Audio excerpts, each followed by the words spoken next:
ప్రాణం. ముఖ్యంగా ఆడవాళ్ళ కోసం అంతటి కష్టమైన పనైనా ఓర్చుకుంటానని ప్రమాణం చేస్తున్నాను. మీకోసం పనిచేస్తానని ప్రమాణం చేస్తున్నాను.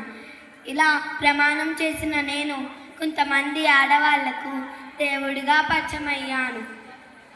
మా నాన్న గణపతి దేవుడికి పుత్ర సంతానం లేదని నన్ను మీ రుద్రదేవుడిగా పరిచయం చేశాడు. పాలన కోసం పడ్డాను, కష్టపడ్డాను, మన రాజ్యాన్నే గెలిపించాను. ఇలా సురక్షితంగా జరుగుతున్న పాలనలో నేను మీ రుద్రమ్మదేవినని తెలిసింది. కొంతమంది సామాన్యులు ఒప్పుకోలేదు, బాధపడ్డాను. మా నాన్నను అలా నిలదీస్తుంటే కోపం వచ్చింది. అప్పుడు నేను అన్నాను, ఆడవాళ్ళు అయితే కష్టపడుతున్నాను కదా, మీకోసం పని చేస్తున్నాను కదా.